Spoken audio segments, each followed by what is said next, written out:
Niining panahon nga ang putling ebanghelyo gihagis sa mga hiwi nga pagtulunan. Kinahanglan mo barug ang mga tinunan ni Kristo sa pagpakigbisog sa paglaban sa pagtuo, nga magkausa ug alang sa tanang panahong gihatag sa Dios ngadto sa iyang katawan. Maoy hinungdan nga namugna kining tulumanon ang putling ebanghelyo. 30 minutos nga pagsabwag sa tinuod nga ebanghelyo. Kauban ni Pastor Jeremias Hangad, ang putling ebanghelyo. Tulumanon nga gihatod kaninyo sa Herald of Grace Radio Ministries Philippines.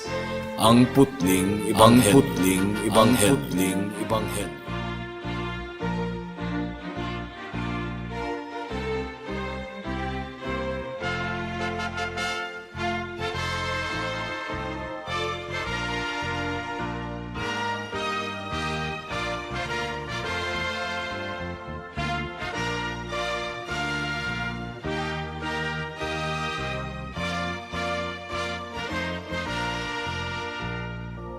Alang sa pagpamalandong sa pulong sa Dios ning takna sa kahaponon, atong basahon ang Marcos kapitulo 6 bersikulo 44 hangtod sa 52. Maayong hapon once again sa akong 93-year-old nga lulo nga naminaw karon sa atong pagpamalandong sa pulong sa Ginoo, si Lolo Isabelo Lauri Sr.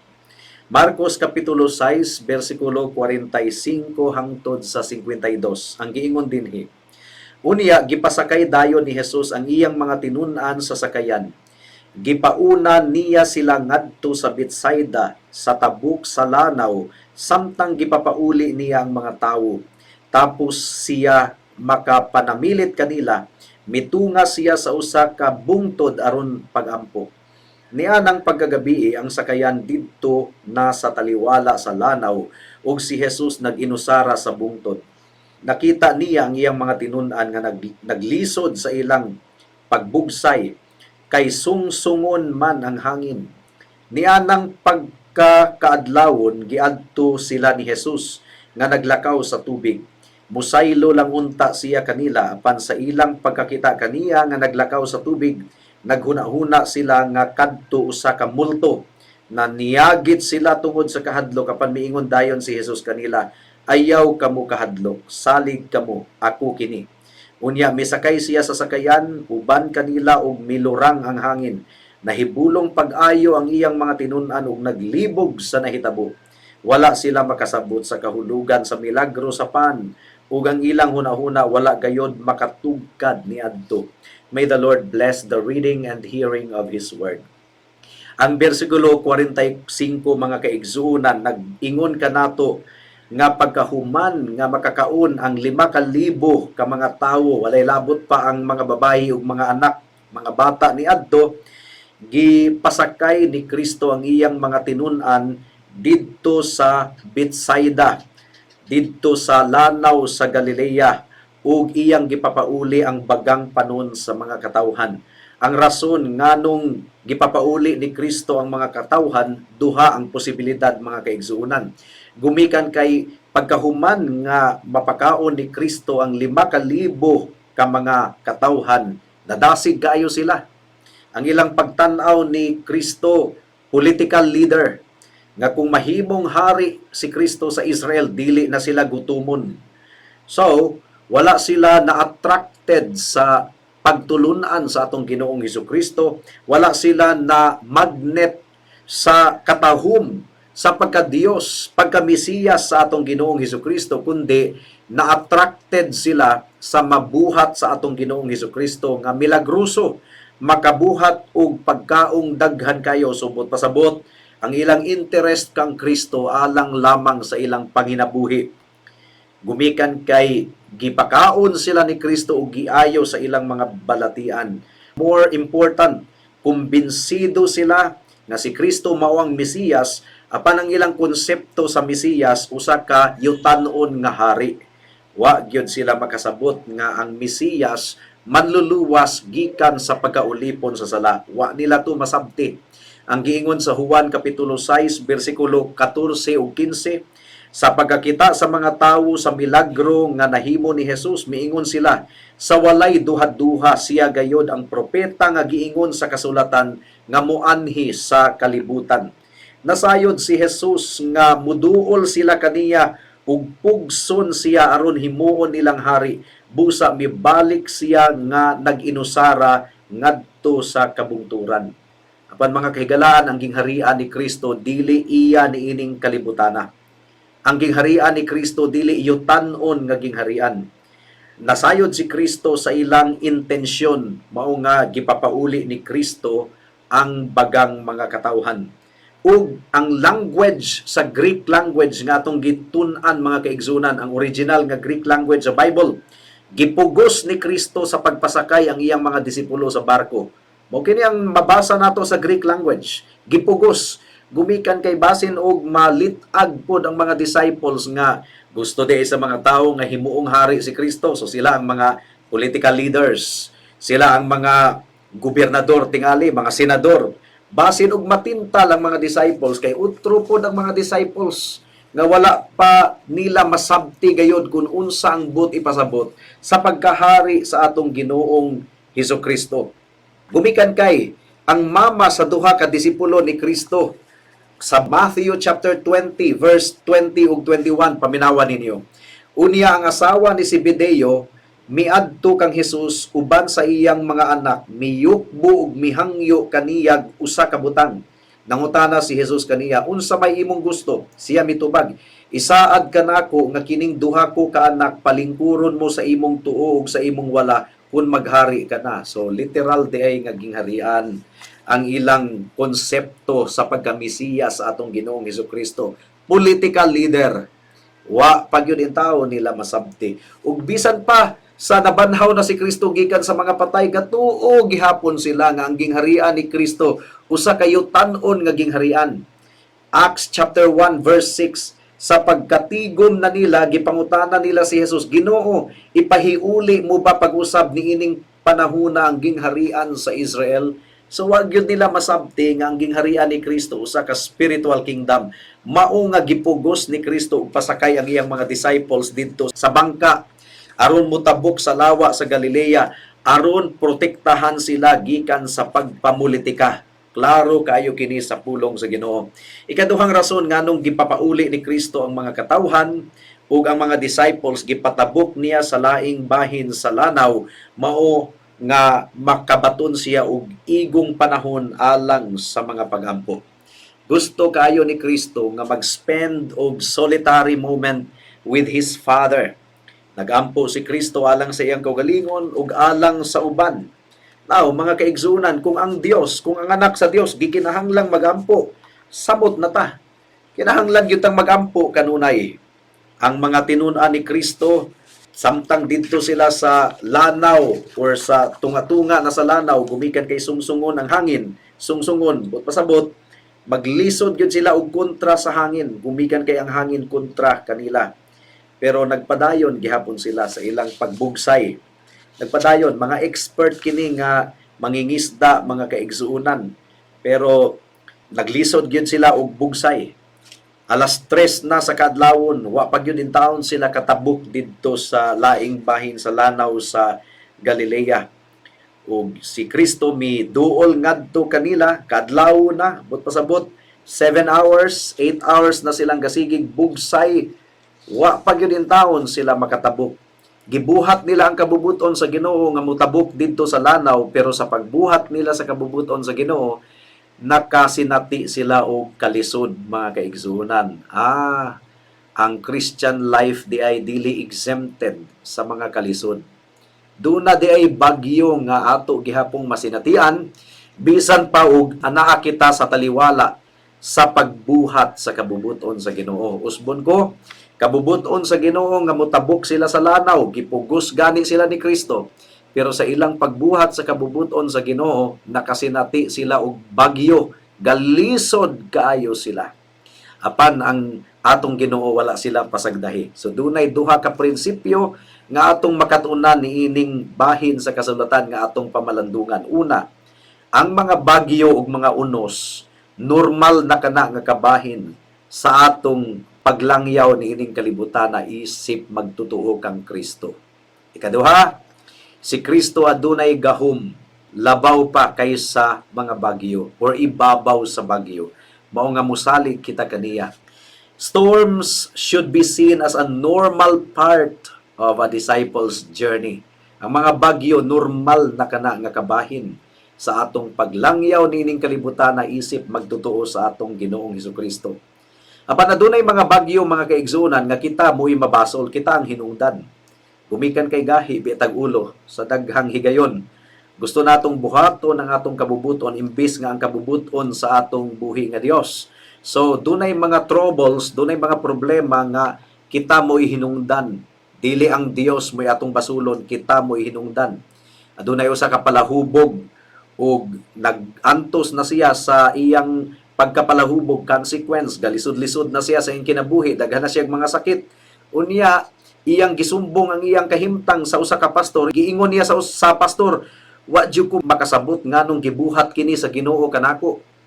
Ang giingon sa pastor, ayo pasanginli ang Ginoo. Ikaw mo'y gabuhat ana sa imong kaugalingon. So dunay mga kalisod mga kaigsuunan nga kita mo'y hinungdan. Apan adunay mga kalisod sa kinabuhi nga bisan pa sa atong pagbuhat sa kabubuton sa Ginoo, mas hinatian gihapon nato. Dili day tanang bagyo sa kinabuhi resulta sa atong sala. Adunay bagyo nga atong masinatian bisan pa ug anaa kita sa pagbuhat sa kabubuton sa atong buhi nga Dios. Usbon ko, kabubuton sa Ginoo nga mutabok ang iyang mga tinun-an didto sa lanaw sa Galilea. Gisunod nila ang kabubuton sa atong Ginoo. Nakasinati gihapon sila og bagyo mga kaigsuunan. Og kinahanglang ato pud nga isaludar ang pagtuo ug pagsunod niini nga mga disciples kay bisan pa sa bagyo nga ilang nasinatian, bisan pa og sungsungon ang hangin nga ilang na himamatan, wala sila matintal og balik didto sa ilang gigikanan. Wala sila moingon nga, sige, mubalik na lang ta, lisod kaayo. Ato na lang ipasabot sa atong Ginoo nga galisod ta og tabok niini, galisod ta og bugsay. Wala. Nagpadayon gihapon sila sa ilang pagbugsay bisan pa og ang hangin mga kaigsuunan batok kanila.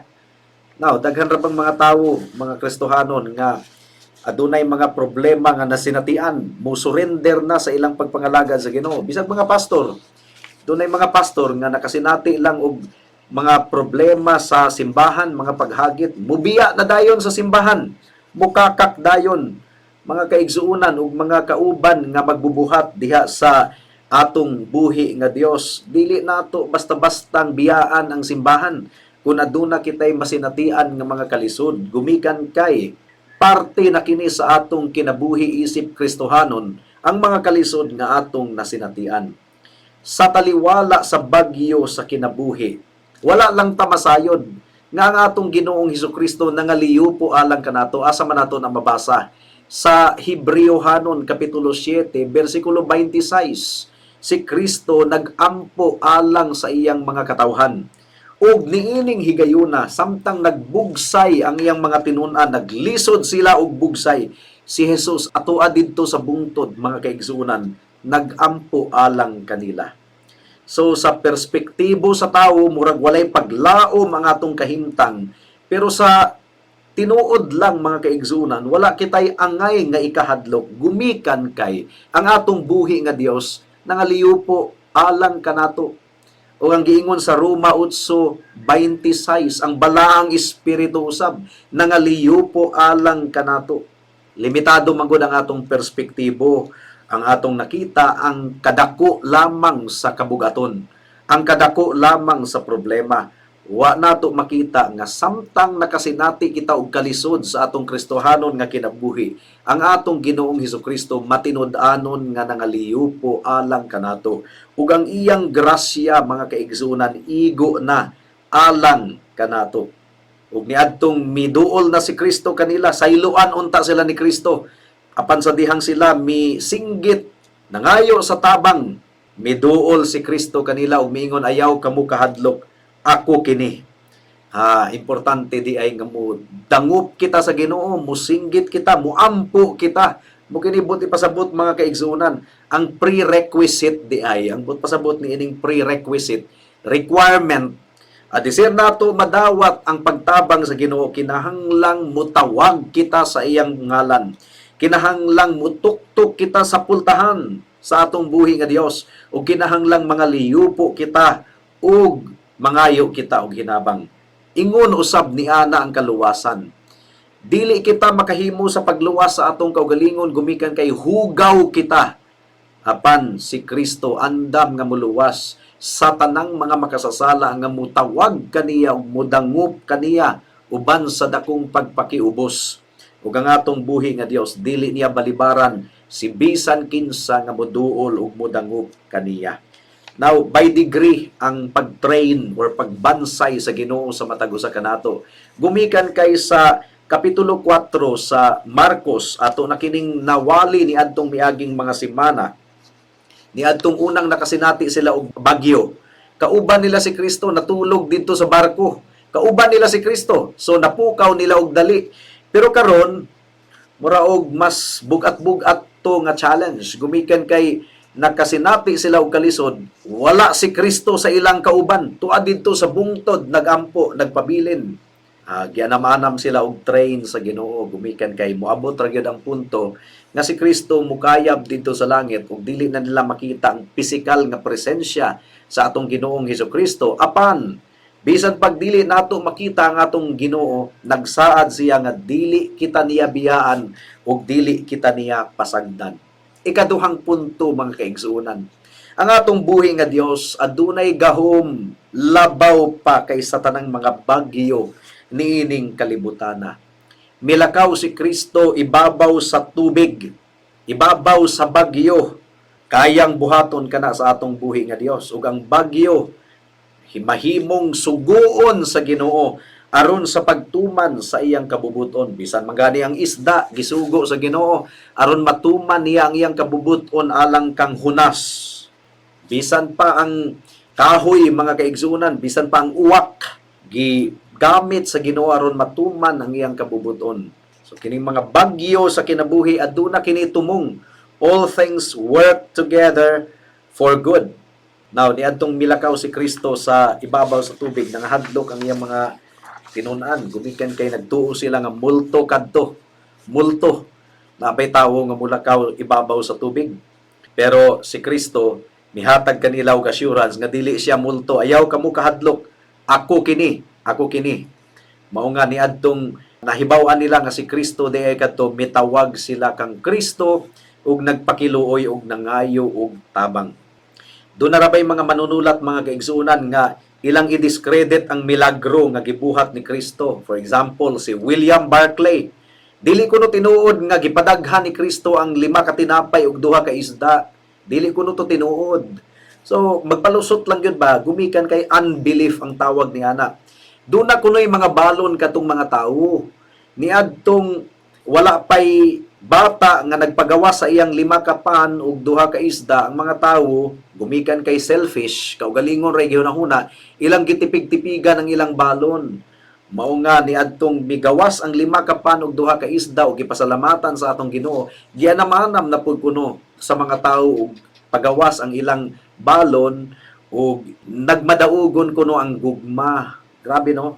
Para lang yun i-discredit ang miracle, panilngan sila sa Ginoo. Si William Barclay, katong milakaw kuno si Kristo sa tubig, galisod jud kuno ang mga disipulo og bugsay sa sakayan. Unya nakit-an sila ni Jesus, miduol si Jesus kanila, paspas kuno kaayo ang paglakaw ni Kristo, munang nakaingon sila og multo. Grabe no? Grabe. Ang importante kuno nga mensahe, kitabangan sila ni Kristo. Mao kuno ang importante nga mensahe. Those writers and those preachers, mga kaigsunan, ila lang yung i-discredit ang milagro sa atong buhi nga Dios. Panilngan gyud sila sa Ginoo sa katapusang adlaw. Ang giingon ni Kristo, ayaw kamo kahadlok, ako kini. Kining word sa Greek language nga ako kini, mga kaigsunan, ego imi, ako kini, Dios lang ang dunay katungod nga mogamit niini. Kining word nga I am, you should know, gitun-an gyud namo kini. Kadtong tuang gigamit ni Kristo nga I am, mao kadtong gigamit sa Dios sa dihang nagpakita siya kang Moises dito sa bukid sa Sinai, katong dunay burning bush, katong gitawag sa Ginoo si Moses, I am. So ang mga Hudiyo dili gyud mogamit sa pulong nga I am, kay nasayod sila nga ang Dios lamang ang adunay katungod nga mogamit ni anang pulunga. Pero si Kristo iya kining gigamit kining word nga I am. Ako kining gipasabot kaninyo kay tungod kay kung inyong basahon ang Bisaya nga Biblia, Cebuano nga Biblia, unya wa ninyo mahibaw-i ang background sa pinulungan sa Griego ug sa Hebreo language mga kaigsunan, murag wala ra. Pero kadtong language nga gigamit sa Ginoo nga ego eime sa Greek language, Dios lamang ang adunay katungod nga mogamit ni adto. Mao gani nga niadtong gigamit ni Kristo kanang ego eime. Sa John 8:58 nakasabot ang mga Hudiyo nga giangkon gayod ni Kristo nga siya Dios. Mao nga mipudyot sila og mga bato ug ilang batuon ang atong Ginoong Hesukristo. John 8:58 si Jesus mitubag, sultihan ko kamo, wala pa gani matawo si Abraham. Ako mauna, I am, ego eimi. Ug namunit silag mga bato aron ilang batuon si Jesus apan mitago siya og mibiya sa templo. So kanang mga grupo nga dili motuo nga si Kristo Dios ug tawo lamang ug mangita og ebidensya nga asa man mabasa sa Biblia be nga giangko ni Kristo nga siya Dios, mao na ni. Gigamit niya ang lingwahe sa Dios, ang pinulungan sa Dios nga walay katungod ang bisan kinsang tawo nga mugamit niini. Ug again, sama sa gibuhat ni William Barclay nga ang milagro iyang gipakagaan, iyang gipapas ang milagro ug nagpalusot siya, kining mga grupuha nga dili motuo nga si Kristo Dios gumikan kay tawo ra kuno magpalusot ra gihapon. Again, panilngan sila sa Ginoo sa adlaw sa paghukom. Nakasala kita sa Dios, nanginahanglan kita og tigpataliwala. Dili pwede nga ang tigpataliwala tawo ra. Dili niya kaya nga tubangon ang Dios. Ug dili pod pwede nga ang tigpataliwala Dios ra. Wala siya katungod nga morepresentar siya kanato gumikan kay dili siya tawo. Mao nga si Kristo nagpakatawo. Dios siya nga nahimong tawo. Nawala ang iyang pagka-Dios niadtong nagpakatawo siya. Gumikan kay si Kristo Dios ug tawo, qualified siya nga magpataliwala between God and sinners. Nakita nato dinhi mga kaigsunan nga ang atong buhi nga Dios andam gayod sa pagtabang sa tanang mudangop kaniya ug magpakiluoy. Ug mao kini ang gibuhat ni Kristo sa iyang mga disciples. Nakasinati sila og bagyo sa kinabuhi, unos sa kinabuhi, kalisod sa pagbugsay, bisan pa og mibuhat sila sa kabubuton sa Dios.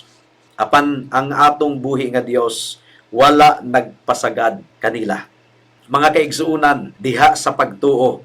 Papasa intawon sa inyong hunahuna nga ang mga Kristohanon exempted sa mga problema, dili gyud na tinuod.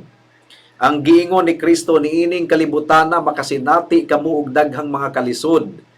Apan dili kita biyaan sa Dios. Klaro kayo ang giingon sa Bible, I will never leave you nor forsake you. So hinaot mga kaigsuunan nga nadasig kita niini nga pagpamalandong sa pulong sa Dios. Ang atong kinabuhi puno kaayo sa mga kalisod ug pag-antos. And yet, ang atong buhi nga Dios wala gayud nagpasagad kanato. He will never leave us hangtod nga matapos na ang atong paglangyaw niining kalibutana. Ug nakigistorya ako karon sa mga kaubang magtutuo. Ang atong duty mga kaigsuunan pareha sa gibuhat sa mga disciples. Nga bisag hinay kaayo ang pag-uswag, gapadayon ra gyud gihapon sila sa pagbugsay. Naganto sila, nagpadayon sa pagbuhat sa kabubuton sa Ginoo. Ug bisan pa og ang atong kinabuhi nag-aginod, magpadayon ra gyud gihapon kita sa Ginoo gumikan kay adunay ganti nga nagpaabot sa tanan nga mga katawhan sa Dios. In my Father's house are many mansions. Mo kini ang giingon sa atong buhi nga Dios. Atong duty mga kaigsuunan nga mutawag sa ngalan sa atong buhi nga Dios ug sa takdang panahon sa Dios mulurang ang hangin. Ipasinati usab niya kanato ang kalinaw. Ipasinati usab niya kanato ang kagaan. Ingon ay ni ra magyud ang atong kinabuhi nining kalibutana. Dunay times nga makasinati kita og kabugaton, duna po'y times nga makasinati kita og kahayahay. Mao kini ang kalibutan, mga kaigsunan. Walay kalainan sa mga dili magtotoo, makasinati usab sila og kahayahay, makasinati usab sila og kalisod. Ang kalainan, ang tanang magtotoo ni Kristo adunay paglaom sa kinabuhing walay katapusan. Ang mga tawo nga wala kang Kristo, mamatay gihapon, ug pagkahuman sa kamatayon adunay paghukom. Ang mga magtotoo kang Kristo mamatay gihapon, ug pagkatapos sa kamatayon adunay paghukom. Apan ang paghukom, si Kristo ang mga tubang alang kanato, gumikan kay iya nakitang gipakamatian dito sa cross sa Kalbaryo. Ang iyang dugo giula na aron mabayran ang tanang silot sa atong sala. Ang paghukom nga angay unta natong madawat, gibubo na sa Dios ngadto sa iyang bugtong anak. Wala nay kapungot ug tunglo nga nahabilin paalang kanato, gumikan kay gisalo na kadtong tanan ni Kristo didto sa cross sa Kalbaryo. Apan higala kung ikaw magdumili sa pagtuo ug pagsalig sa pagkainsakto na sa kamatayon ug pagkabanhaw sa atong Ginoong Hesukristo alang sa pagtubo sa imong sala, hala, ikaw ang magbayad sa imong sala. Ug ang walay katapusang silot dito sa impyerno, dili paigo aron ibayad sa tanang silot sa imong sala. Mao nga ang kamatayon dito sa impyerno, ang pag-antos, walay katapusan. Apan kung si Kristo ang nagbayad sa imong sala, humana 2,000 years ago dito sa cross sa Kalbaryo. Busa higala, pag hinulsol sa imong sala, ug salig lamang kang Kristo, ingon nga imong bugtong Dios ug manluluwas. Ug sa imong pagsalig sa atong Ginoong Hesukristo, ingon nga imong bugtong Dios ug manluluwas, ikaw mapasaylo, ikaw iyang pagaluwason, ikaw iyang pagasuluban sa iyang pagkamatarong ug sa iyang pagkabalaan. Buhata kini karon kay basin ug ugma, ulahin na ang tanan. Magampo kita. Salamat o Dios sa mensahe nimo ning takna sa kahaponon.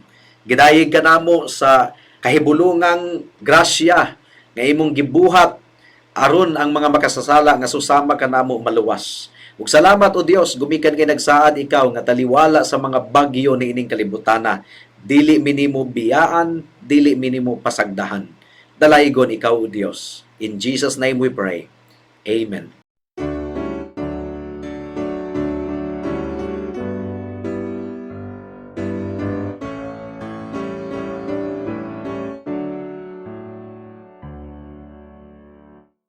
Ang kinabuhi ko matagutlo, may kusog batok sa pagsulay. Kay nagsalig ko sa Amahang Dios, nga nagpala sa kahadlo ko. Si Jesus gayod ang maluluyon, nagahatag sa labing mahal. Naa siya sa akong kagulanan, siyang kalipay o pahulay ko. Matag adlaw iya kong kuyugan, sa malulot man nga grasya niya. Ug ang akong mga kasakitan, iya nga giangkon ang tanan. Si Jesus ra ang labing gamhanan sa mga mahal niyang anak. Sa kaligon iya kong hatagan, kay kini mao ang saad niya. Ug karon buligi ko Ginoo, sa mga pag-antos kong tanan. Ang pahulay ug ang mga saad, naa sa bala ang pulong mo. Taliwala sa mga pag-antos, mudangog gayud ko kang Jesus. hangtod nga ako mahiabot na sa puloy an nga gisaad mo. Alang sa dugang nga mga pangutana, mahimong mo text kang Pastor Jeremias hangad sa 0935 744 3030.